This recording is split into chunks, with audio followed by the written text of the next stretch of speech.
Hello everyone, Excel Competition Academy YouTube channel पर आपका स्वागत है। इस वीडियो में हम लोग बिहार पुलिस प्रोहिबिशन कांस्टेबल का जो एग्ज़ाम हुआ था उसके 14 जून का शिफ्ट 2 का पेपर डिस्कस करेंगे इस वीडियो में। तो चलिए शुरू करते हैं।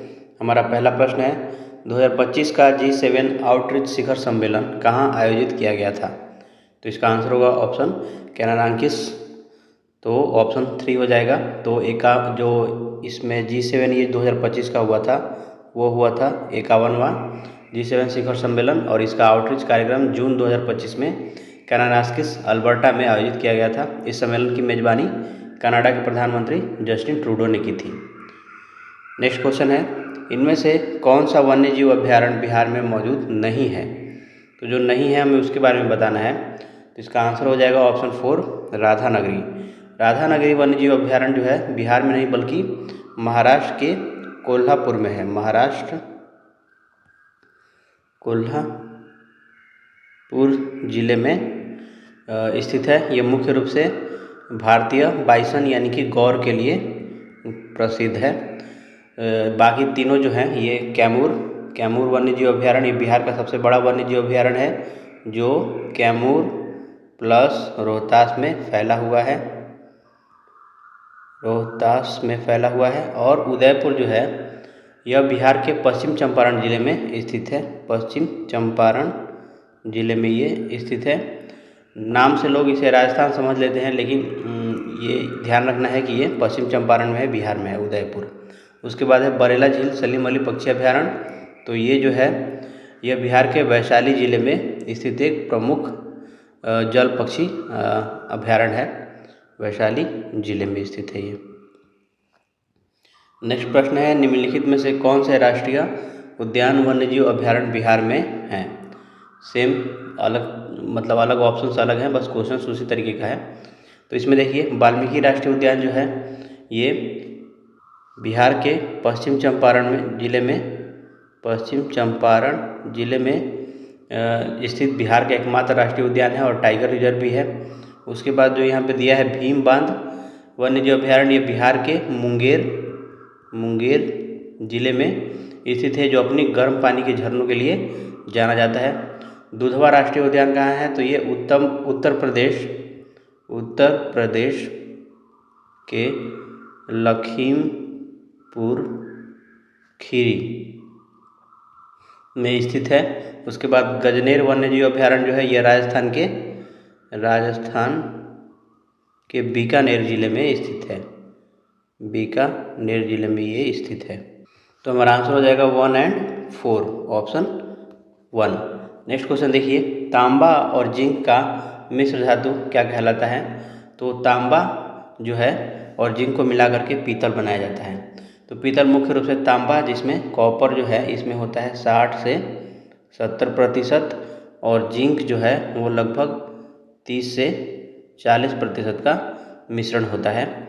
जो ब्रॉन्ज होता है, कांस्य जिसे बोलते हैं, ये कॉपर और टीन मतलब एसएन, कॉपर और एसएन मिला करके बनता है। गन मेटल जो है, गन मेटल में कॉपर, टीन और जिंक तीनों होते हैं। कभी कभी इसमें थोड़ा सा लेड भी यानी सीसा भी मिलाया जाता है। तो हमारा आंसर क्या हो जाएगा, ऑप्शन 1 हो जाएगा, कॉपर और जिंक। अगला प्रश्न है, केरल के पहले मुख्यमंत्री कौन है। तो केरल के पहले मुख्यमंत्री है EMS नंबूद्रिपाद। तो ऑप्शन हो जाएगा हमारा 3। तो ये 1957 में केरल राज्य के गठन के बाद इसके पहले मुख्यमंत्री बने थे। ये भारत के पहले गैर कांग्रेसी मुख्यमंत्री भी थे, जो भारतीय कम्युनिस्ट पार्टी CPI से थे। नेक्स्ट क्वेश्चन है, ब्रह्मपुत्र नदी का उद्गम कहाँ से होता है। तो ब्रह्मपुत्र नदी का उद्गम होता है कैलाश श्रेणी का चेमायुंगदुंग ग्लेशियर। इसका जो उद्गम स्थान है तिब्बत में मानसरोवर झील के पास कैलाश पर्वत श्रेणी के दक्षिण में स्थित चेमायुंगदुंग ग्लेशियर से होता है। तिब्बत में ब्रह्मपुत्र नदी को यारलुंग सांगपो के नाम से जाना जाता है, ये भी ध्यान रखना है। नेक्स्ट क्वेश्चन है कि बिहार के भौगोलिक क्षेत्रफल का अनुमानित प्रतिशत कितना है जो उसके सकल फसल क्षेत्र का गठन करता है। तो ये है 73 से 75%। आंसर हो जाएगा हमारा 1। बिहार में खनिज संसाधनों का उनके स्थान से मिलान कीजिए। तो आप जब बिहार सरकार की इकोनॉमिक सर्वे देखेंगे तो उसके हिसाब से मैं ये आंसर बता रहा हूँ।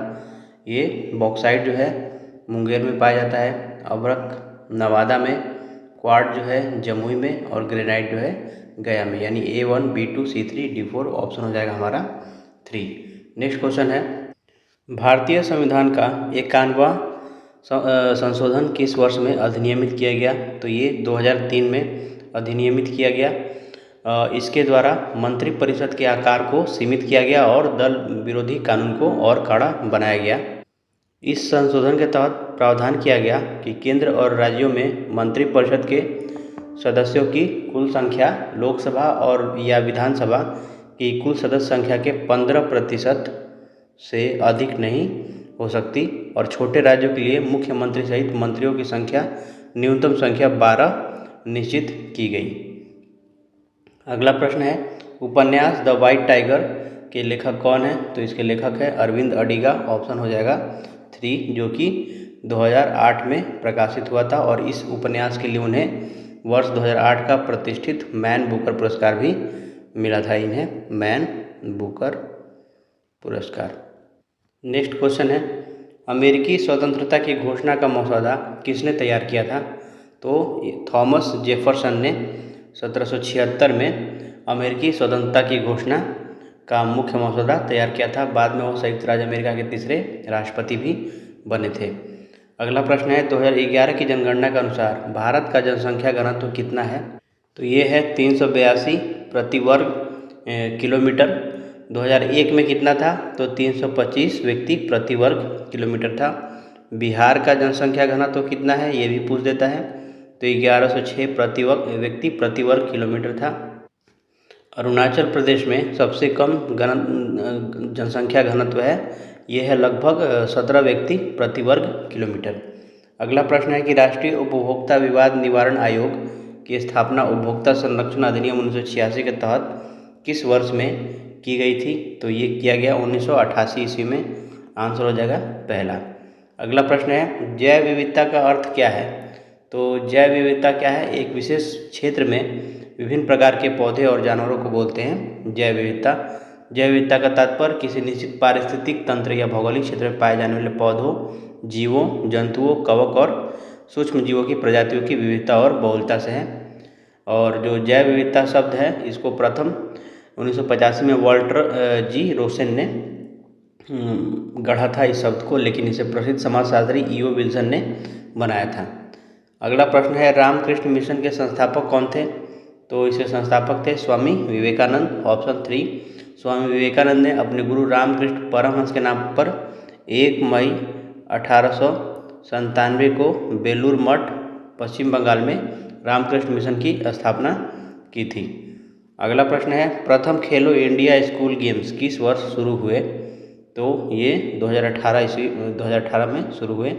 प्रधानमंत्री नरेंद्र मोदी के द्वारा 1 जनवरी 2018 को नई दिल्ली के इंदिरा गांधी इंडोर स्टेडियम में किया गया था। बाद में इसका नाम बदलकर खेलो इंडिया यूथ गेम्स कर दिया गया। नेक्स्ट क्वेश्चन है, सूची 1 सूची 2 संबंधित तिथियां संख्याओं से सही ढंग से मिलान करना है हमें। बिहार दिवस राज्य दिवस की वार्षिक उत्सव तिथि क्या है? तो ये है 22 मार्च, ऑप्शन हो जाएगा हमारा 3। उसके बाद है गौरैया दिवस की वार्षिक उत्सव तिथि, तो ये है 20 मार्च। गौरैया जो है बिहार का राजकीय पक्षी है, ये भी ध्यान रखना है, ये है 20 मार्च। पटना उच्च न्यायालय में न्यायाधीशों की कुल स्वीकृत संख्या कितनी है? तो ये 53 है। और विधानसभा में एससी के लिए आरक्षित सीटें कितनी है? तो ये है 38, तो ऑप्शन हो जाएगा हमारा 1। तो हमारा आंसर क्या होगा? पहला हो जाएगा पी का 3, क्यू का 4, आर का 2, एस का 1। अगला प्रश्न है, भारतीय संविधान का कौन सा मौलिक अधिकार गिरफ्तारी और हिरासत से सुरक्षा प्रदान करता है? तो ये हो जाएगा अनुच्छेद 22, ऑप्शन 1। तो भारतीय संविधान का अनुच्छेद 22 कुछ दशाओं में गिरफ्तारी और निरोध से संरक्षण प्रदान करता है। इसके तहत गिरफ्तार व्यक्ति को गिरफ्तारी का कारण जानने, अपनी पसंद के वकील से परामर्श करने और 24 घंटे के भीतर मजिस्ट्रेट के सामने पेश होने का अधिकार है। 19 में क्या है? तो वाक स्वतंत्रता और अभिव्यक्ति की स्वतंत्रता सहित 6 लोकतांत्रिक अधिकारों की गारंटी देता है। उसके बाद 25 क्या है, तो अंतःकरण की और धर्म के अबाध रूप से मानने, आचरण और प्रचार करने की स्वतंत्रता है। और अनुच्छेद 32 संवैधानिक उपचारों का अधिकार है, जिसे भीमराव अम्बेडकर ने संविधान की आत्मा और हृदय कहा था। नेक्स्ट क्वेश्चन है, मुख्यमंत्री बागवानी मिशन वर्तमान में बिहार के 21 जिलों में किस विदेशी फल की खेती को बढ़ावा दे रहा है? तो ये है ड्रैगन फ्रूट, ऑप्शन हो जाएगा 3। नेक्स्ट क्वेश्चन है, ग्रंथ द लिटिल बैलेंस में किसने तुला का उपयोग करके पदार्थों के विशिष्ट गुरुत्व को ज्ञात करने की आर्किमिडीज की विधि का वर्णन किया है? तो ये है ऑप्शन 1 गैलीलियो गैलीली। इस पुस्तक में इन्होंने आर्किमिडीज के सिद्धांत के आधार पर हाइड्रोस्टैटिक तराजू का उपयोग करके सोने चांदी जैसे धातुओं का विशिष्ट गुरुत्व सटीक रूप से मापने की विधि का वर्णन किया है। अगला प्रश्न है, किस अधिनियम ने भारत में सहकारी समिति को उपभोक्ता भंडार और बुनकरों की सहकारी समिति जैसी गैर ऋण सेवाओं को सक्षम करके ऋण गतिविधियों से आगे बढ़ाया है? तो इसका आंसर क्या हो जाएगा? तो भारत में पहला जो सहकारी समिति अधिनियम 1904 में आया था, जो केवल ऋण समितियों तक सीमित था। इसके बाद जो है सहकारी समिति अधिनियम 1912 पारित किया गया, जिसने गैर ऋण समितियों जैसे कि उपभोक्ता भंडार, बुनकर, विपणन और उत्पादन समितियों की स्थापना का मार्ग प्रशस्त किया। तो आंसर हो जाएगा ऑप्शन 3। अगला प्रश्न है, नागरकोइल भारत के किस भाग में स्थित है? तो नागरकोइल जो है भारत के तमिलनाडु राज्य के कन्याकुमारी जिले का एक प्रमुख शहर और प्रशासनिक मुख्यालय है। ये भारत के सुदूर दक्षिणी छोर के पास स्थित है। एक होता है नागरहोल, नागरहोल, तो ये जो है ये होता है, ये है कर्नाटक में स्थित है, और नागरकोइल तमिलनाडु में स्थित है। अगला प्रश्न है, 2025 में इसरो के नवीनतम रॉकेट कार्यक्रम में NGLV का संक्षिप्त रूप क्या है? तो ये हो जाएगा option 2 next generation launch vehicle. ISRO इस भारी और पुनः प्रयोज्य रॉकेट को विकसित कर रहा है, जो वर्तमान PSLV और LVM-3 रॉकेटों की जगह लेगा। इसे सोमन नाम से भी प्रोजेक्ट किया जाता रहा है। अगला प्रश्न है, प्लग एंड प्ले औद्योगिक विकास के लिए केंद्रीय मंत्रिमंडल द्वारा अनुमोदित भव्य योजना का पूर्ण रूप क्या है? तो इसका पूर्ण रूप है भारत इंडस्ट्रियल डेवलपमेंट स्कीम, यानी कि भारत औद्योगिक विकास योजना। नेक्स्ट क्वेश्चन है, 1922-23 में मुंगेर में स्थापित किसान सभा की अध्यक्षता किसने की थी? तो शाह मोहम्मद जुबैर ने की थी। 1922-23 में मुंगेर में किसान सभा का गठन, और इस सभा की अध्यक्षता किसने की थी? तो मोहम्मद शाह जुबैर ने, और इसके उपाध्यक्ष थे बाबू श्री कृष्ण सिंह, जो कि बिहार के प्रथम मुख्यमंत्री भी बने। अगला प्रश्न है, वीर शैव आंदोलन 12वीं शताब्दी के मध्य में प्रारंभ हुआ था। तो ये कर्नाटक में प्रारंभ हुआ था, ऑप्शन हो जाएगा 1। तो वीर शैव या लिंगायत आंदोलन की शुरुआत 12वीं शताब्दी के मध्य में कर्नाटक में हुई थी, और इस आंदोलन का नेतृत्व बसवेश्वर यानी बसवन्ना और उनके साथियों जैसे कि अल्लम प्रभु और अक्का महादेवी ने किया था। अगला प्रश्न है, जयप्रकाश नारायण के रूप में प्रसिद्ध थे, किस रूप में प्रसिद्ध थे? तो ये लोक नायक जयप्रकाश नारायण के रूप में ये प्रसिद्ध थे। तो ऑप्शन हो जाएगा हमारा 3। और ये उपाधि इन्हें क्यों मिला था? तो उन्होंने 1974 में इंदिरा गांधी सरकार के खिलाफ ऐतिहासिक संपूर्ण क्रांति का नारा दिया था। यहाँ पे जो देश बंधु है ये है चित्तरंजन दास, और दीन बंधु है CF एंड्रयूज है। राजऋषि जो है ये पुरुषोत्तम दास टंडन को कहा जाता है। अगला प्रश्न है, पटना उच्च न्यायालय की स्थापना कब हुई? तो ये 1916 में हुई थी। एग्जैक्ट डेट यदि पूछे तो 3 फरवरी 1916 में ये हुआ था। अगला प्रश्न है, बेकिंग सोडे का रासायनिक सूत्र क्या है? तो इसका रासायनिक सूत्र है सोडियम बाइकार्बोनेट, जो कि होता है NaHCO3, ऑप्शन 4 हो जाएगा।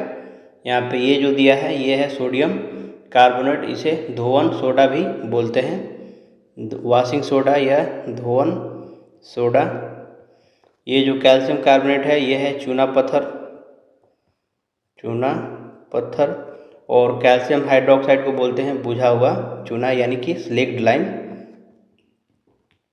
बुझा हुआ चूना। अगला प्रश्न है, अमेरिका में स्वतंत्रता की घोषणा को कब अंगीकृत किया गया? तो 1776 ईस्वी में।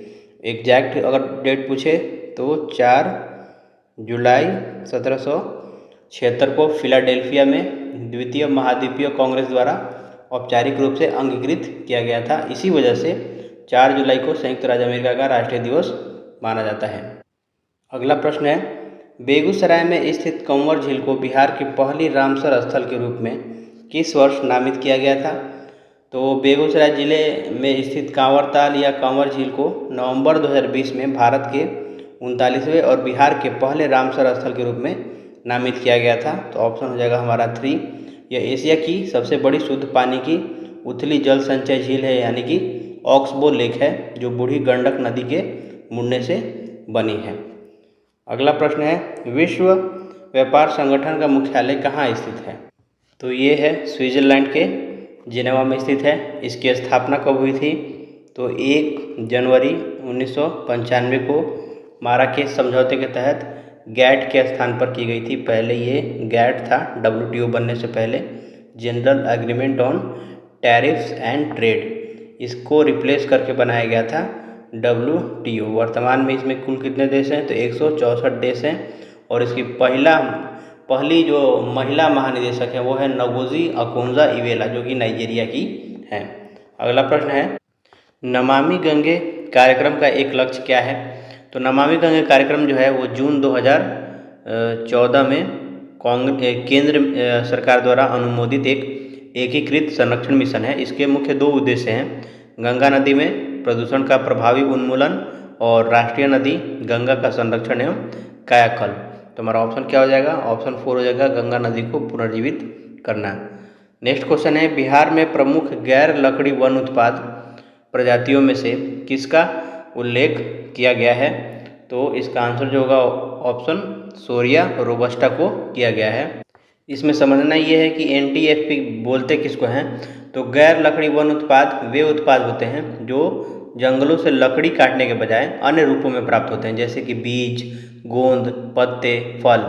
तो सोरिया रोबस्टा जो है यह साल के पेड़ का उपयोग न केवल इमारती लकड़ी के लिए होता है, बल्कि इसकी बीजों से तेल निकाला जाता है और इसकी गोंद का उपयोग औषधीय और धार्मिक कार्यों में प्रचुरता से किया जाता है, जो बिहार के आदिवासी और वन क्षेत्रों का एक प्रमुख NTFP स्रोत है। ठीक है, सोरिया रोबस्टा जो है ये साल पेड़ का ही नाम है।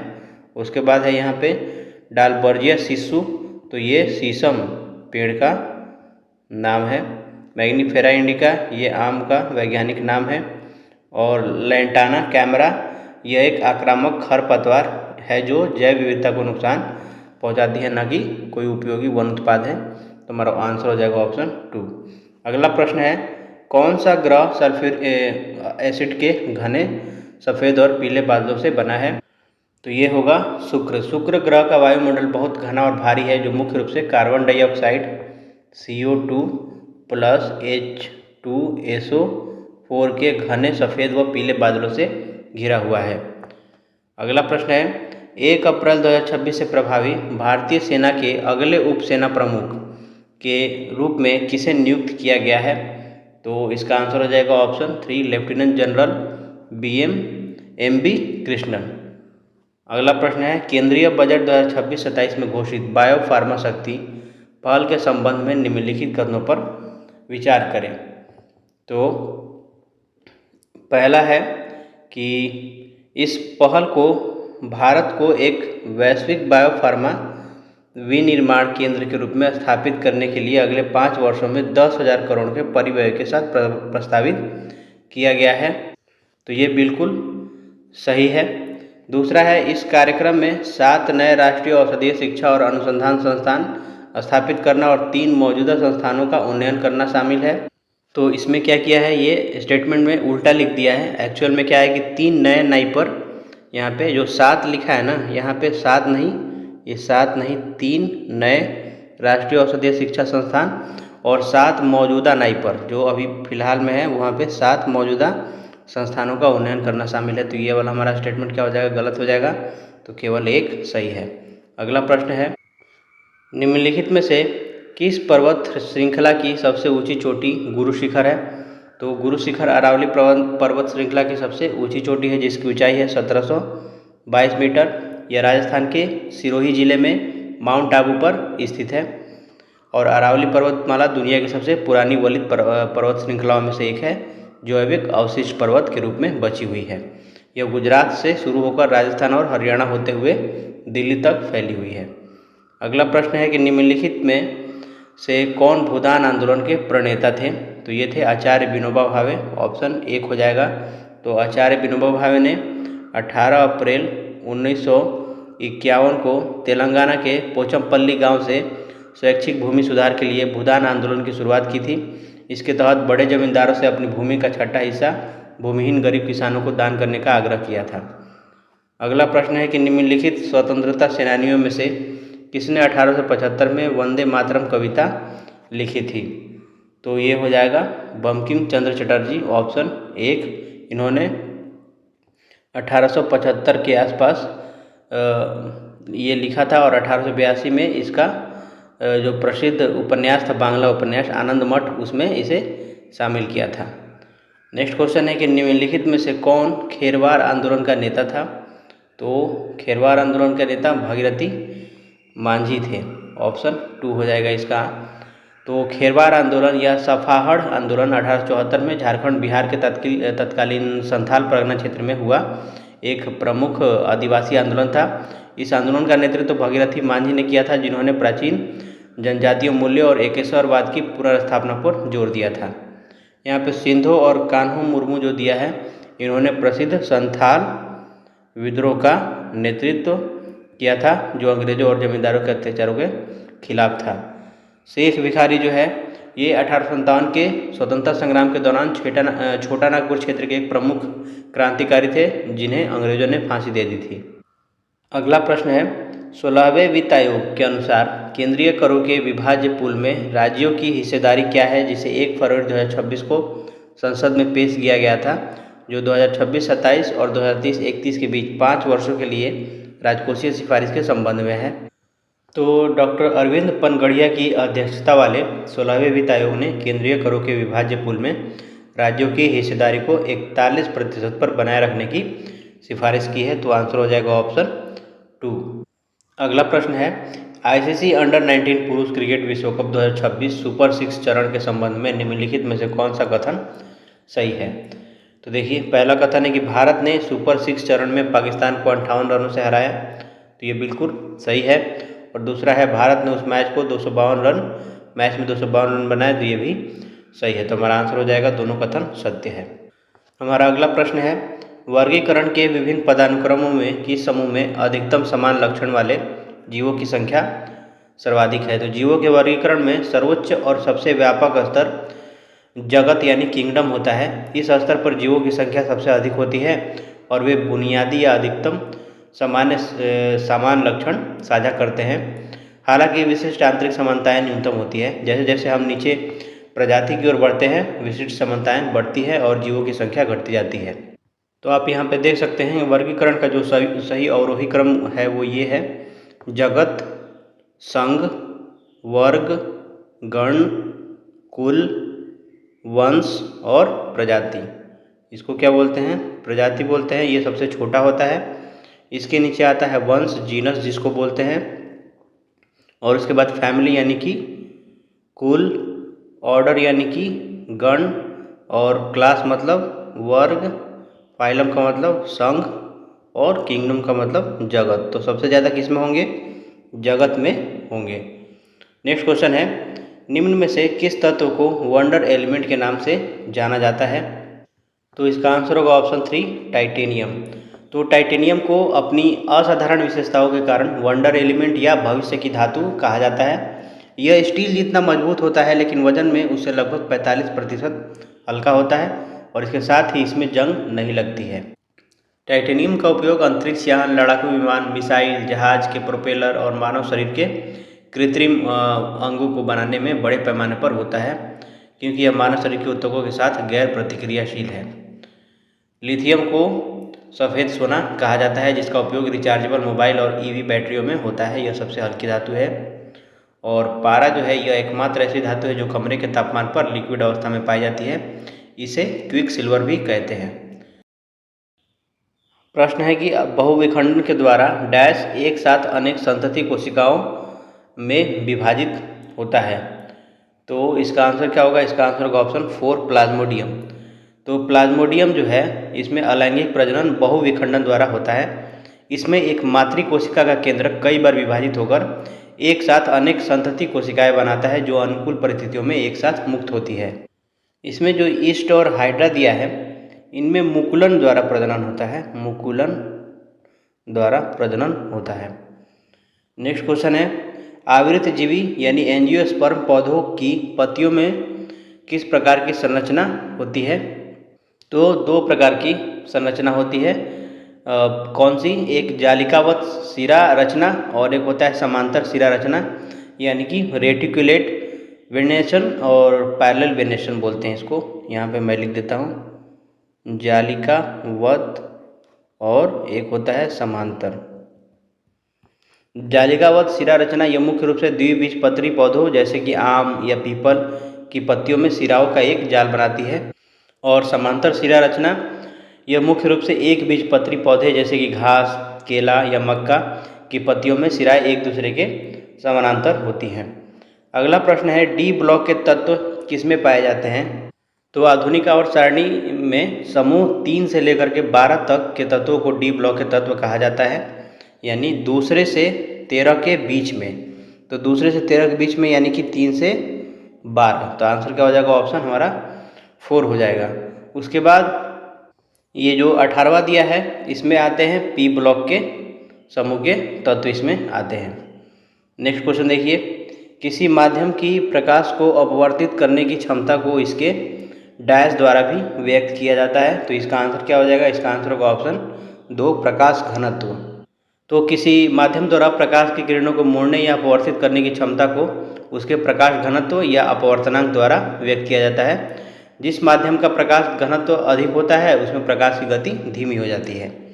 अगला प्रश्न है निम्नलिखित में से कौन सा पुनर्जनन के साथ साथ मुकुलन द्वारा उत्पन्न हो सकता है?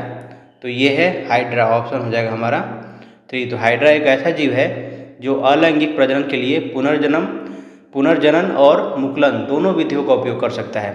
हाइड्रा के शरीर पर एक छोटा सा उभार यानी कि बड होता है जो पूर्ण जीव बनकर अलग हो जाता है, और यदि इसे कई टुकड़ों में काट दिया जाए तो प्रत्येक टुकड़ा पुनर्जीवित होकर एक नया हाइड्रा बन जाता है।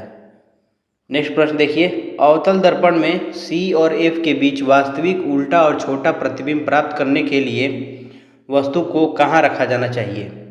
तो सबसे पहले अवतल दर्पण बना लीजिए। यहाँ पे ये हमारा अवतल दर्पण हो गया, ये प्रधान अक्ष हो गया P, और ये हमारा हो गया फोकस, और ये वक्रता केंद्र। कह रहा है कि C और F के बीच वास्तविक उल्टा और छोटा प्रतिबिंब प्राप्त करने के लिए। तो यहाँ पे मान लीजिए कोई प्रतिबिंब बना है जो वास्तविक है, छोटा है और उल्टा है। तो यहाँ पे प्रतिबिंब तब बनेगा जब किसी वस्तु को वक्रता केंद्र C के आगे यानी अनंत और C के बीच रखा जाता है। तो यहाँ पे यदि हम रखेंगे तो एक प्रकाश रेखा ऐसे आएगी जो फोकस होकर निकलेगी, और एक प्रकाश रेखा जो इससे जाके इसके पैरेलल यहाँ पे निकलेगी। तो यहाँ पे हमारा क्या हो गया? इमेज यानी प्रतिबिंब बन गया जो कि छोटा वास्तविक और उल्टा होता है। तो हमारा आंसर क्या हो जाएगा? हमारा आंसर होगा C के आगे यदि हम रखें तो हमारा ऐसा प्रतिबिंब बनेगा। अगला प्रश्न है निम्न में से किस वर्ग में जंतुओं में सल्कों का अभाव और त्वचा में श्लेष्म ग्रंथियाँ होती है? तो इसका आंसर होगा ऑप्शन 3 उभयचर। तो उभयचर जैसे कि मेंढक, टोड, ये इन वर्ग के जंतुओं की त्वचा कोमल, नम और चिकनी होती है क्योंकि इनमें सल्कों का पूर्ण अभाव होता है, और त्वचा को नम बनाए रखने के लिए प्रचुर मात्रा में श्लेष्म ग्रंथियाँ पाई जाती है। सल्क का मतलब क्या होता है? जैसे आप मछली को अगर देखेंगे तो उसके ऊपर ऐसा छोटा छोटा स्केल्स होते हैं मछली के ऊपर, आपने देखा होगा, चोइटा भी बोलते हैं लोग भोजपुरी लैंग्वेज में। तो ऐसा ही स्केल सांपों में भी पाया जाता है, मछलियों में भी पाया जाता है, और पक्षी के जो पैर देखेंगे उनमें भी पाया जाता है, और पक्षी में श्लेष्म ग्रंथि भी नहीं पाई जाती है। तो जो हमारा आंसर होगा वो होगा उभयचर। अगला प्रश्न है किस तापमान पर पानी तरल एवं ठोस दोनों स्थितियों में विद्यमान हो सकता है? तो हमारा आंसर होगा ऑप्शन टू 0 डिग्री सेल्सियस। तो 0 डिग्री सेल्सियस पानी का हिमांक और बर्फ का गलनांक दोनों ही होता है। इस निश्चित ताप पर पानी की ठोस अवस्था और तरल अवस्था दोनों एक साम्यावस्था में रह सकती हैं। अगला प्रश्न है कि एल्कीन असंतृप्त हाइड्रोकार्बन है जिसमें 2 कार्बन परमाणुओं के बीच एक द्विबंध होता है। इसका सामान्य सूत्र क्या है? तो ये होता है ऑप्शन 4 CnH2n। इसमें जैसे कि मान लीजिए n का मान यदि आप 2 लेंगे, n का मान यदि आप 2 लेंगे तो क्या मिलेगा हमें? C2H4 मिलेगा और इसका जो स्ट्रक्चर बनेगा ऐसे बनेगा C2H4। तो यहाँ पे जो कार्बन है इसके बीच जो है द्विबंध पाया जाता है। अगला प्रश्न है निम्नलिखित में से किस में जड़त्व का मान अधिकतम होता है? तो रेलगाड़ी और हवाई जहाज के बीच हमारा ऑप्शन हो जाएगा 4। तो न्यूटन के गति के प्रथम नियम के अनुसार जड़त्व किसी वस्तु का वह प्राकृतिक गुण है जो उसकी विरामावस्था या गति की अवस्था में परिवर्तन का विरोध करता है। जड़त्व सीधे तौर पर वस्तुओं के द्रव्यमान के समानुपाती होता है। तो दिए गए विकल्प में रेलगाड़ी और हवाई जहाज का द्रव्यमान सबसे अधिक है, इसलिए इनका जड़त्व भी अधिकतम होगा। अगला प्रश्न है सजीव जीवों के वर्गीकरण की मूल इकाई डैश है। तो हमारा आंसर होगा प्रजाति। अभी मैंने पिछले क्वेश्चन में कुछ पहले दिखाया था, तो प्रजाति सबसे छोटी यानी कि मूल इकाई है। दूसरा है आप किस जगत में उन सभी जीवों को रखेंगे जो कोशिका भित्ति के साथ बहुकोशिकीय सुकेंद्रिक हैं? तो आर.एच. विटेकर के 5 जगत वर्गीकरण के अनुसार वे जीव जो बहुकोशिकीय हैं, सुकेंद्रिक यानी कि यूकैरियोटिक हैं यानी विकसित केंद्र वाले हैं, और जिनकी कोशिकाओं में सेलुलोज से बनी कोशिका भित्ति पाई जाती है उन्हें पादप जगत में रखा जाता है यानी प्लांटी हो जाएगा। ऑप्शन हमारा 2 हो जाएगा। अगला प्रश्न है लैंथेनाइट की परमाणु संख्या किस परास में आती है? तो जो लैंथेनाइट श्रेणी है वो 57 से लेकर के 71 तक आती है। आवर्त सारणी के ये 6ठे आवर्त में लैंथम से लेकर के ल्यूटेशियम तक के कुल 15 तत्वों को लैंथेनाइट्स या दुर्लभ मृदा तत्व रेयर अर्थ मेटल्स कहा जाता है। इन्हें मुख्य आवर्त सारणी के नीचे F ब्लॉक की पहली कतार में रखा जाता है। और एक होता है एक्टिनाइट्स जो होता है 90 से 103, इसमें एक्टिनाइट्स कहा जाता है जो 7वें आवर्त का हिस्सा है। और थोरियम TH90 से लेकर के लॉरेशियम LR 103 तक फैला हुआ है। ये सभी तत्व रेडियोधर्मी होते हैं। अगला प्रश्न है स्तनधारी जंतुओं का डैश होता है। तो स्तनधारियों का 4 कक्षीय हृदय होता है। ऑप्शन हो जाएगा हमारा 2, जिसमें 2 आलिंद और 2 निलय होते हैं। 2 कक्षीय जो हृदय है यह मुख्य रूप से मछलियों में पाया जाता है। 3 कक्षीय हृदय जो है ये उभयचर और अधिकांश सरीसृपों में पाया जाता है। अपवाद के तौर पर मगरमच्छ एक ऐसा सरीसृप है जिसका हृदय स्तनधारियों की तरह 4 कक्षीय होता है। बाकी सभी जितने भी सरीसृप हैं उसमें 3 कक्षीय ही होता है। अगला प्रश्न है निम्नलिखित में से कौन से पदार्थ में उच्चतम प्रतिरोधकता है? तो एबोनाइट ऑप्शन 1 हो जाएगा। तो विद्युत प्रतिरोधकता किसी पदार्थ का वह गुण है जो विद्युत धारा के प्रवाह का विरोध करता है। दिए गए विकल्प में एबोनाइट एक अत्यधिक वल्केनाइज्ड रबड़ है जिसकी प्रतिरोधकता सबसे अधिक है, लगभग 10⁻15 ओम मीटर होती है। कांच भी कुचालक है, पर इस विकल्प सूची के संदर्भ में और व्यवहारिक ठोस कुचालकों में एबोनाइट की अवरोधक क्षमता शीर्ष स्तर की होती है। अगला प्रश्न है कि कुछ पौधों की जड़ें, तना और पत्तियां डैश की प्रक्रिया के माध्यम से नए पौधों में विकसित होते हैं। तो वानस्पतिक प्रवर्धन यानी कि वेजिटेटिव प्रोपागेशन के द्वारा ये होता है। ऑप्शन 3 हो जाएगा। तो जब किसी पौधे के पुनरुत्पादक अंग जैसे कि फूल या बीज के बजाय उसके कायिक या वानस्पतिक भागों जैसे कि जड़, तना या पत्तियों का उपयोग करके एक नया पौधा उगाया जाता है तो इस अलैंगिक प्रजनन विधि को वानस्पतिक प्रवर्धन कहते हैं। अगला प्रश्न है जब लोहे को डैश और डैश के साथ मिश्रित किया जाता है तब हमें स्टेनलेस स्टील प्राप्त होता है। तो निकेल और क्रोमियम हो जाएगा हमारा आंसर ऑप्शन 1। तो जो स्टेनलेस स्टील है एक महत्वपूर्ण मिश्र धातु, इसे बनाने के लिए साधारण लोहे में मुख्य रूप से देखिए आयरन तो होता ही है, इसमें होगा क्रोमियम लगभग 18%, फिर होगा निकेल लगभग 8% और इसमें थोड़ा बहुत कार्बन भी मिलाया जाता है। हालांकि ऑप्शन में कार्बन कहीं दिया नहीं है, तो हम इसे ही मानकर चलेंगे। अगला प्रश्न है, दंत वल्क यानी दंत इनामेल किससे बना होता है? तो ये कैल्शियम फॉस्फेट से बना होता है।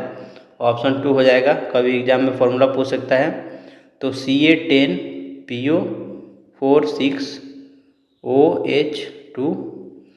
तो कैल्शियम हाइड्रोक्सी एपेटाइट कहा जाता है, ये इसी से कैल्शियम फॉस्फेट बना होता है। ठीक है, कैल्शियम फॉस्फेट का फुल फॉर्मूला आप देख सकते हैं। जो दंतवल्क है वो मानव शरीर का सबसे कठोर पदार्थ होता है और यह पानी में नहीं घुलता है। अगला प्रश्न है कि डैश यौगिक में एक क्रियात्मक समूह के रूप में OH है। तो अल्कोहल, OH किसका है? अल्कोहल का है। तो ऑप्शन हो जाएगा हमारा 4। नेक्स्ट क्वेश्चन है, जोड़ संधि पर अस्थि की सतह को डैश मुलायम करता है। तो उपास्थि जो है वो जोड़ पर अस्थि की सतह को मुलायम करता है। उपास्थि एक कोमल, लचीला और गाढ़ा संयोजी ऊतक है। यह हमारे कंकाल के जोड़ों पर हड्डियों की सतह को ढकता है और उसे मुलायम बनाता है, जिससे चलते फिरते समय हड्डियों के बीच घर्षण कम होता है और शॉक एब्जॉर्बर का काम करता है। अगला प्रश्न है कि गैसों के गतिज सिद्धांत के अनुसार परम शून्य तापमान किसके कारण प्राप्त होता है? तो गैस के गतिज सिद्धांत के अनुसार किसी गैस का तापमान उसके अणुओं की औसत गतिज ऊर्जा के सीधे समानुपाती होता है। तो परम शून्य तापमान पर गैस के अणुओं की गति पूरी तरह रुक जाती है, जिससे उनकी गतिज ऊर्जा शून्य हो जाती है। तो आंसर क्या हो जाएगा? ऑप्शन 1 हो जाएगा, अणुओं की गतिज ऊर्जा शून्य होती है। अगला प्रश्न है, एक कोशिका नली में तरल की वृद्धि किस कारण होती है? तो पृष्ठ तनाव के कारण होती है। ऑप्शन 4 हो जाएगा। तो किसी पतली नली या कोशिका नली में द्रव के ऊपर चढ़ने या नीचे गिरने की घटना को कोशिकात्व कहते हैं और द्रव की यह वृद्धि मूल रूप से द्रव के पृष्ठ तनाव तथा संजक व असंजक बलों के असंतुलन के कारण होती है। उदाहरण के लिए क्या? लालटेन की बत्ती में केरोसिन तेल का ऊपर उठना, ब्लॉटिंग पेपर द्वारा स्याही को सोखना इत्यादि। अगला प्रश्न है, निम्नलिखित में से कौन सा एक तना है?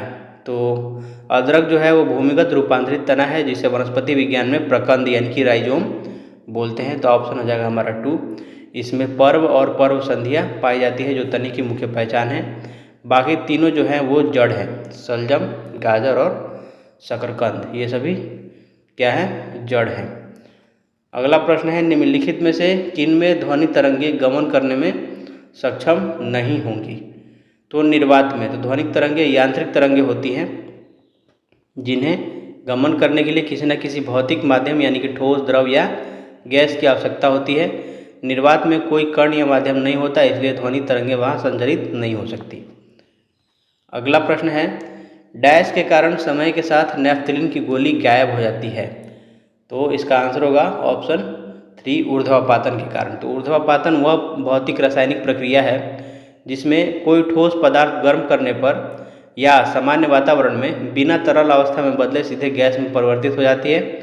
नेफ्थलीन की गोलियां इसी गुण के कारण हवा के संपर्क में धीरे धीरे ठोस से सीधे गैस बनकर उड़ जाती है। ऊर्ध्वाधर प्रदर्शित करने वाले अन्य प्रमुख पदार्थ जो कि एग्जाम में पूछे जाते हैं वो है कपूर है एक, उसके बाद अमोनियम क्लोराइड जिसे नौसादर बोलते हैं, आयोडीन और शुष्क बर्फ भी इसमें शामिल है। अगला प्रश्न है, मनुष्यों के पैर में पाए जाने वाले एक हड्डी का नाम निम्न में से क्या है? तो पटेला, ऑप्शन हो जाएगा 3। पटेला को सामान्य भाषा में घुटने की टोपी या नी कैप कहा जाता है। यह पैर के घुटने के जोड़ पर स्थित एक त्रिकोणीय चपटी हड्डी होती है जो जोड़ की रक्षा करती है। ये जो दिया है मैलस इनकस स्टेपिस यानी कि MIS, ये हमारे कान के मध्य भाग में पाई जाने वाली हड्डियाँ हैं। अगला प्रश्न देखिए, निम्नलिखित में से किसने न्यूट्रॉन की खोज की थी? तो ब्रिटिश भौतिक विज्ञानी जेम्स चैडविक ने वर्ष 1932 में बेरिलियम धातु पर अल्फा कणों की बमबारी करके एक उदासीन उप परमाणु कण की खोज की जिसका द्रव्यमान प्रोटॉन के लगभग बराबर था। इसे उन्होंने न्यूट्रॉन नाम दिया। इसके लिए उन्हें 1935 में नोबेल पुरस्कार भी मिला था। उसके बाद जो इलेक्ट्रॉन की खोज है उन्होंने ये किया था J.J. थॉमसन ने 1897 ईस्वी में, और प्रोटॉन की खोज अर्नेस्ट रदरफोर्ड ने किया था। और जो गोल्डस्टीन है कैनाल किरणों के रूप में पहचान की थी किसकी? प्रोटॉन की, लेकिन नामकरण किसने किया था? अर्नेस्ट रदरफोर्ड ने। अगला प्रश्न है कि निम्नलिखित में से पदार्थ की पांचवी अवस्था क्या है। तो बोस आइंस्टीन कंडेंसेट को पांचवी अवस्था को कहा जाता है। तो हमारा आंसर हो जाएगा ऑप्शन 3BEC इसका शॉर्ट फॉर्म है। अगला प्रश्न है निम्नलिखित में से कौन सा पादप हार्मोन फल के पकने को नियंत्रित करता है। तो एथिलीन होगा, ऑप्शन हो जाएगा हमारा पहला। इसका जो फॉर्मूला होता है C2H4 होता है, इसको एथिन भी बोलते हैं। एथिलीन एकमात्र ऐसा पादप हार्मोन है जो गैसीय अवस्था में पाया जाता है। इसका मुख्य कार्य फलों के पकने की प्रक्रिया को उत्प्रेरित और नियंत्रित करना है तथा पत्तियों के झड़ने को बढ़ावा देना है। ऑक्सिन जो यहाँ पे दिया हुआ है यह पौधे के शीर्ष भाग की वृद्धि को नियंत्रित करता है और प्रकाशानुवर्तन के लिए जिम्मेदार होता है। जिब्रेलिक अम्ल जो दिया है यह बौने पौधों की लंबाई बढ़ाने और बीजों के अंकुरण में मदद करता है। और जो यहाँ पे जियाटिन दिया है इसको साइटोकाइनिन भी बोलते हैं, यह पौधों में कोशिका विभाजन को तेज करता है। अगला प्रश्न है निम्नलिखित में से पुष्प का कौन सा भाग एक प्रजनन अंग नहीं है। तो आंसर हो जाएगा ऑप्शन 4 बाह्यदल। तो एक पूर्ण फूल में 4 भाग होते हैं। बाह्यदल सबसे बाहरी हरी पत्तियों जैसी संरचना होती है जो कली की अवस्था में फूल की रक्षा करती है। यह सीधे तौर पर जनन प्रक्रिया में भाग नहीं लेती है। बाकी तीनों वर्तिकाग्र, वर्तिका और परागकोश फूल के मुख्य जनन अंग हैं। अगला प्रश्न है वाहन के पश्च दृश्य दर्पण बनाता है, किस तरीके का प्रतिबिंब बनाता है ये। तो ये वाहनों में पीछे का ट्रैफिक देखने के लिए उत्तल दर्पण का उपयोग होता है और उत्तल दर्पण के सामने वस्तु चाहे जितनी दूरी पर हो उसका प्रतिबिंब हमेशा दर्पण के पीछे ध्रुव और फोकस के बीच छोटा, सीधा और आभासी ही बनता है। तो ऑप्शन हो जाएगा हमारा 4। अगला प्रश्न है कि निम्नलिखित में से किस में सिट्रिक अम्ल होता है। तो सिट्रिक अम्ल संतरा, नींबू और मौसमी आदि में पाया जाता है। तो आंसर हो जाएगा हमारा ऑप्शन 2। यहाँ पे जो टमाटर दिया है इसमें ऑक्जेलिक अम्ल पाया जाता है। इसका उपयोग कपड़ों से स्याही के दाग हटाने में भी होता है। इमली जो है इसमें टारटरिक एसिड पाया जाता है और जो खट्टा दूध है इसमें लैक्टिक एसिड पाया जाता है। अगला प्रश्न है निम्नलिखित में से कौन सा विद्युत का एक चालक नहीं है। तो इसका आंसर होगा ऑप्शन 4 आशुद्ध जल। तो आशुद्ध जल मतलब डिस्टिल वाटर, पूरी तरीके से शुद्ध पानी होता है जिसमें से सभी प्रकार के लवण, खनिज और अशुद्धियाँ निकाल दी जाती हैं। क्योंकि इसमें मुक्त आयन नहीं होते इसलिए यह विद्युत का कुचालक होता है। अगला प्रश्न है सूत्री विभाजन के समय एक कोशिका नई कोशिकाएं बनाने के लिए विभाजित होती हैं। तो इसका आंसर होगा ऑप्शन 2, एक कोशिका 2 नई कोशिकाएं बनाने के लिए विभाजित होती है। सूत्री विभाजन या समसूत्री विभाजन में एक मातृ कोशिका विभाजित होकर 2 समान नई संतति कोशिकाएं बनाती है। इस विभाजन में गुणसूत्रों की संख्या समान रहती है। नेक्स्ट क्वेश्चन है श्वेत प्रकाश का कौन सा रंग कांच के प्रिज्म से गुजरने पर अधिकतम बंकन करता है। तो इसका आंसर होगा ऑप्शन, बंकन का मतलब होगा अधिकतम झुकता है, मैक्सिमम डेविएशन। तो बैगनी इसका आंसर हो जाएगा। ठीक है, नेक्स्ट क्वेश्चन देखिए पीपरपात सरिसमंडोला में अलंकार है, ये हिंदी का प्रश्न है। तो ये उपमा अलंकार है, इसमें ऑप्शन 4 हो जाएगा। तो जहाँ किसी वस्तु या व्यक्ति की तुलना किसी अन्य अत्यंत प्रसिद्ध वस्तु या व्यक्ति से समान गुणधर्म के आधार पर की जाती है वहाँ उपमा अलंकार होता है। इस पंक्ति में मन जो है, मन उपमेय की तुलना जो है पीपल के पत्ते यानी उपमान से की गई है और सरिस जो है यहाँ वहाँ पे वाचक शब्द है। तो हमारा आंसर हो जाएगा इसका उपमा। अगला प्रश्न है निम्न में से कौन सा वाक्य अशुद्ध है। तो देखिए इसका हिंदी व्याकरण में हमारा जो आंसर होगा रात उसका प्राण पखेरु उड़ गया, तो ये अशुद्ध वाक्य है। बाकी देखिए भारत के इतिहास में 15 अगस्त का बहुत महत्व है, ये शुद्ध है। आज भी लाल बहादुर शास्त्री जी को याद किया जाता है, ये भी शुद्ध है। क्या आप मेरे साथ चलेंगे, ये भी शुद्ध है। ये जो दिया है रात उसका प्राण पखेरु उड़ गया, बल्कि ये शुद्ध वाक्य ऐसे होना चाहिए रात उसके प्राण पखेरु उड़ गए। ठीक है, यहाँ उसका के जगह उसके होना चाहिए। अगला प्रश्न है निम्न में वायु का पर्यायवाची शब्द कौन सा है। तो समीर हो जाएगा ऑप्शन। वायु के अन्य जो प्रमुख पर्यायवाची शब्द हैं वो हैं पवन, अनिल। ये अनल दिया है ना, अगर अनिल होता तो हो जाता। अनल का मतलब होता है अग्नि या आग, ठीक है। अंबर का मतलब आकाश, बादल का मतलब आपको पता ही है मेघ, जलद, वारिद, नीरद। अगला प्रश्न है चिड़ी मार में कौन सा समास है? तो चिड़ी मार का समास विग्रह करने पर क्या होगा? चिड़ियों को मारने वाला। तो यहाँ को विभक्ति का लोप होता है, जो कि कर्म तत्पुरुष समास की पहचान होती है। तो आंसर हो जाएगा ऑप्शन 1। अगला प्रश्न है निम्नलिखित प्रश्न में दिए गए 4 विकल्पों में से उस विकल्प का चयन करें जो दिए गए मुहावरे के अर्थ को सर्वश्रेष्ठ रूप से व्यक्त करता है। मुहावरा दिया है अपने मुंह मियाँ मिट्ठू बनना, यानी कि अपनी प्रशंसा स्वयं करना। ऑप्शन हो जाएगा हमारा 4। अगला प्रश्न है चक्रव्यूह किसकी रचना है? तो ये चक्रव्यूह जो है आधुनिक हिंदी कविता के प्रख्यात कवि कुंवर नारायण का पहला काव्य संग्रह है जो वर्ष 1956 में प्रकाशित हुआ था। तो आंसर हो जाएगा ऑप्शन 2। कुंवर नारायण को हिंदी साहित्य के सर्वोच्च सम्मान ज्ञानपीठ पुरस्कार 2005 से भी सम्मानित किया जा चुका है। इनमें से महादेवी वर्मा की रचना कौन सी है? तो सांध्या गीत जो है, जो कि 1936 में प्रकाशित हुई थी, ये छायावाद की प्रमुख कवित्री महादेवी वर्मा का एक प्रसिद्ध गीत काव्य संग्रह है। तो ऑप्शन हो जाएगा हमारा ऑप्शन 4 सांध्या गीत। अगला प्रश्न है परावलंबी का विलोम शब्द क्या होगा? तो ये होगा, परावलंबी का अर्थ क्या होता है? तो जो दूसरों पर आश्रित या निर्भर हो। पर प्लस अवलंबी, इसका ठीक विपरीत या विलोम शब्द क्या होगा? स्वावलंबी, जिसका अर्थ होता है जो स्वयं पर आत्मनिर्भर हो। तो आंसर हो जाएगा ऑप्शन 1। अगला प्रश्न है मंझन की किस रचना के बारे में जानकारी मिलती है? तो कवि मंझन की एकमात्र और कालजयी रचना मधुमालती, जो कि 1545 ईस्वी में प्रकाशित हुई थी, ये है। तो आंसर हो जाएगा ऑप्शन 2। यह अवधी भाषा में लिखित एक उत्कृष्ट सूफी मसनवी ग्रंथ है जिसमें मनोहर और मधुमालती की प्रेम कथा का वर्णन किया गया है। अगला प्रश्न है अमृत का पर्यायवाची शब्द क्या है? तो पीयूष जो है अमृत का एक बेहद ही महत्वपूर्ण तत्सम पर्यायवाची शब्द है। अमृत के और भी बहुत सारे हैं, जैसे कि सुधा, सोम, सुरभोग, जीवनोदक, अमीय इत्यादि। यहाँ पे हलाहल का मतलब होता है विष, माधुर्य का मतलब होता है संबंध, मधुरता या मीठेपन के भाव से है, और पावन का मतलब पवित्र होता है। अगला प्रश्न है इंग्लिश से choose the appropriate conjunction for the given sentence. हमें दिए गए सेंटेंस के लिए कंजक्शन चुनना है। क्वेश्चन है the weather was fine dash we decided to go out for a long walk. तो यहाँ पे 2 स्वतंत्र क्लॉज को जोड़ा जा रहा है, जहाँ दूसरा कार्य पहले कार्य के समानांतर या परिणाम के रूप में हो रहा है। मौसम अच्छा था, the weather was fine, and हमने लंबी सैर पर जाने का फैसला किया। तो ये क्यूमुलेटिव जंक्शन का उदाहरण है। तो यहाँ पे आंसर क्या हो जाएगा?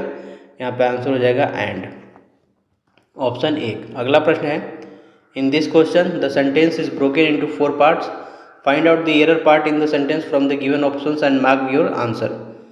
क्वेश्चन है कि हर perspicacious observations would have revealed insights that had previously went unnoticed।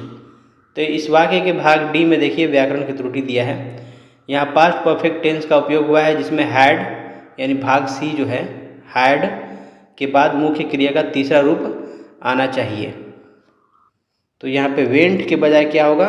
Gone होगा, हैड गॉन।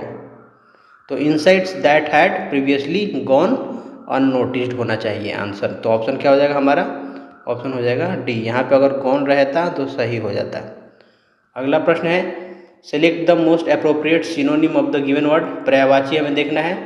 एक्सटर्मिनेट, इसका अर्थ होता है पूरी तरीके से नष्ट करना या जड़ से मिटा देना, यानी उन्मूलन करना। तो आंसर हो जाएगा ऑप्शन डिस्ट्रॉय। एस्टैब्लिश का क्या होता है? स्थापित करना होता है इसका अर्थ। कंटिन्यू मतलब जारी रखना। इंट्रोड्यूस मतलब परिचय कराना। अगला प्रश्न है select the option that expresses the given sentence in indirect voice. He said to the candidate if you pass the test you will receive a call from us. तो सेड टू को हम क्या करेंगे? टोल्ड में बदल देंगे, फिर inverted comma हटा करके दैट कंजक्शन का प्रयोग करेंगे, फिर रिपोर्टिंग वर्ब पास्ट टेंस में है इसलिए रिपोर्टेड स्पीच का सिंपल प्रेजेंट टेंस यानी कि पास्ट एंड वुड में बदल देंगे। इसको पास्ट में एंड इसको वुड में बदल देंगे। और प्रोनाउन जो है वो यू जो सेकंड पर्सन ऑब्जेक्ट है द कैंडिडेट के अनुसार ही में बदलेगा, और अस जो है फर्स्ट पर्सन वो सब्जेक्ट ही के बहुवचन के रूप के अनुसार देम में बदल जाएगा। तो हमारा आंसर क्या हो जाएगा? हमारा आंसर हो जाएगा option 1, he told the candidate that if he pass the test he would receive a call from them. अगला प्रश्न है, choose the option that shows the correct change in voice for the given sentence. C has written the essay. तो दिया गया वाक्य जो है हमारा present perfect tense active voice में है। इसका पैसिव वॉइस बनाते समय हमें ध्यान रखना होगा subject plus has have plus been plus V3 plus by का प्रयोग करेंगे हम यहाँ पे। तो हमारा आंसर जो हो जाएगा वो हो जाएगा the essay has been written by her, option 3 हो जाएगा। अगला प्रश्न है मैथ से, एक वस्तु को 2250 में बेचने पर एक वस्तु को अपने लागत मूल्य का 1/10 का हानि होता है और 16% का लाभ प्राप्त करने के लिए उसे इसे किस कीमत पर बेचना चाहिए। यहाँ पे लाभ दिया है 1/10, सॉरी हानि दिया है हमें कितना 1/10, यानी कि यदि क्रय मूल्य 10 रुपये हो तो हमारा विक्रय मूल्य क्या होगा 9 होगा। ये जो हानि है उसमें से घटा देंगे। प्रश्न में कह रहा है कि विक्रय मूल्य 2250 है तो 9 किसके बराबर हो जाएगा 2250 के बराबर हो जाएगा। तो इसको भाग देंगे 9 एकम 9 दूनी 18, 4 9 5 45 250। तो अब क्या करेंगे 10 इसका निकालेंगे तो CP कितना हो जाएगा 2500 रुपये हमारा हो जाएगा क्रय मूल्य। क्रय मूल्य मिल गया। अब कह रहा है कि 16% लाभ प्राप्त करने के लिए कितने में इसको बेचना होगा। तो 2500 का 16% यानी कि 116/100 में हमें बेचना होगा। 2 0 से 2 0 कैंसिल, 25 छके 150 हासिल 15, 25 से कम 25, 5 30, 30 10 40 के कितना हो जाएगा 0 हो जाएगा हासिल 4 और 25 से कम 25 4 29। तो आंसर कितना हो जाएगा ऑप्शन 3 हमारा आंसर हो जाएगा। अगला प्रश्न है कि 4 लाख रुपए का ऋण 14% वार्षिक चक्रवृद्धि ब्याज पर लेती है राधा, तो जो अर्धवार्षिक रूप से संयोजित होता है 2 वर्ष बाद वह कितना ब्याज चुकाती है।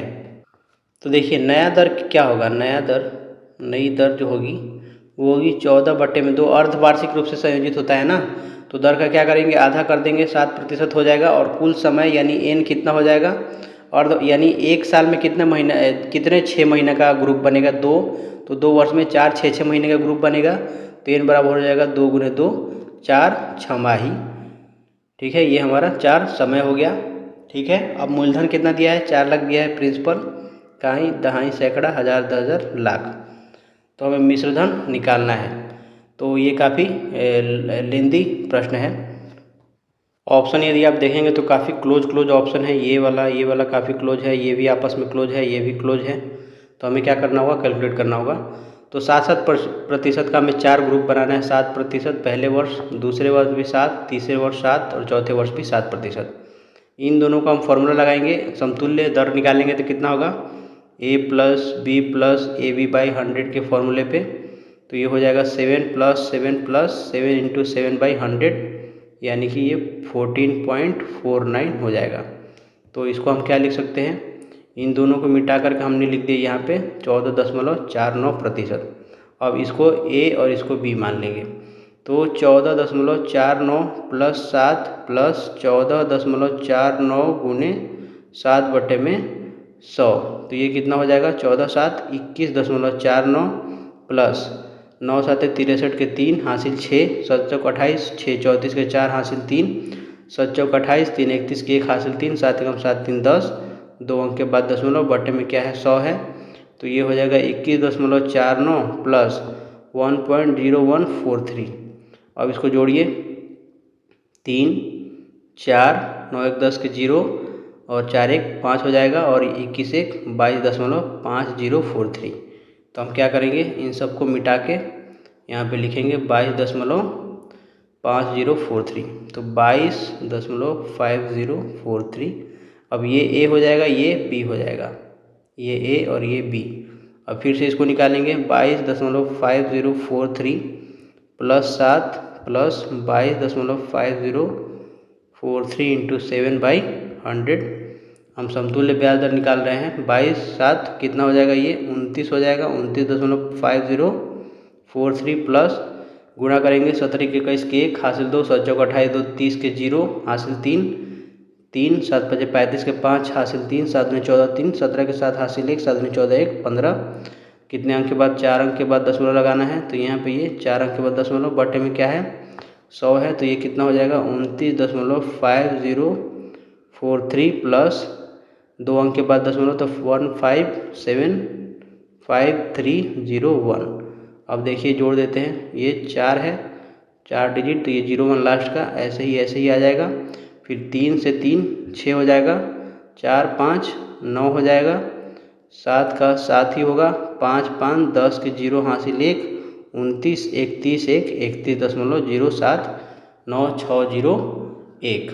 ठीक है, ये हमारा क्या हो गया समतुल्य ब्याज दर हो गया, यानी कि इक्विवेलेंट रेट हो गया हमारा। अब क्या करेंगे, इस 4 लाख से इसमें गुणा कर देंगे, तो 4 लाख कितना जीरो है 5, 4 1 5 बटे में क्या होगा 100 हो जाएगा। हमें ब्याज ही निकालना था। अब देखिए इसमें 3 3 6 है, ये 2 जीरो हटा देंगे तो 3 दशमलव क्या होगा पीछे आ जाएगा। अगर गुणा करेंगे तो कितना पीछे आएगा, यहाँ पे आएगा दशमलव, 3 अंक के बाद आएगा। तो 4 0 6 चौके 24 के 4 हासिल 2 9 चौके 36 2 38 के 8 हासिल 3 7 चौके 28 3 31 के 1 हासिल 3, ये 3 हो जाएगा, 4 एकम 4 4 3 12, 3 अंक के बाद दशमलव लगाना है हमें, तो यहाँ पे दशमलव आ जाएगा, तो 12,431.8। तो ऑप्शन देखिए हमारा 4 बिल्कुल मैच कर रहा है, तो आंसर हो जाएगा 4। अगला क्वेश्चन है कि 9 संख्याओं का औसत 60 है, पहली 5 संख्याओं का औसत 55 है और अगली 3 संख्याओं का औसत 65 है। 9वीं संख्या 10वीं संख्या से 10 कम है, तब 10वीं संख्या क्या है। तो देखिए 9 संख्याओं का कुल योग क्या होगा, तो ये होगा 9 गुने 60 यानी कि 540। अब पहली 5 संख्याओं का कुल योग क्या होगा, तो 55 दिया है, 55 गुने 5 तो ये हो गया 275। फिर अगली 3 संख्याएं, अगली 3 संख्याओं का कुल योग क्या होगा, तो 65 गुने 3 यानी 195 होगा। यानी कि इन दोनों को जोड़ेंगे तो पहली 8 संख्याओं का कुल योग क्या होगा, तो 5 5 10 के 0 हासिल 1 9 7 16 1 17 के 7 हासिल 1 2 1 3 1 470 हो गया। इन दोनों को हमने जोड़ दिया, यानी कि 9वीं संख्या क्या होगी, 9वीं संख्या, तो 9 संख्याओं का योग 540 में से 470 हम घटा देंगे तो हमें मिल जाएगा 70।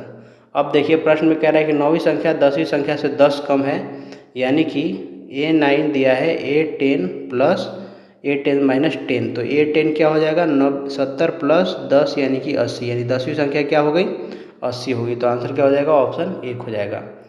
अगला क्वेश्चन है कि यदि किन्हीं आंकड़ों का बहुलक उसके माध्य से 33.6 अधिक है तो बहुलक माध्यिका से कितना अधिक है। उत्तर ज्ञात करने के लिए आनुभविक सूत्र का उपयोग कीजिए।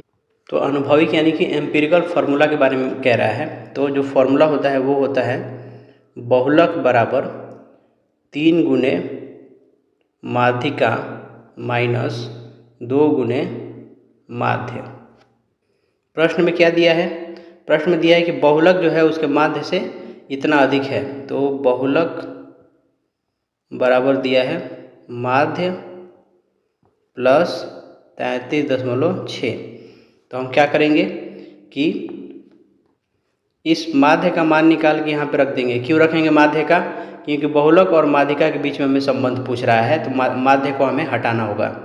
तो माध्य बराबर क्या हो जाएगा, ये हो जाएगा बहुलक माइनस 33.6 हो जाएगा।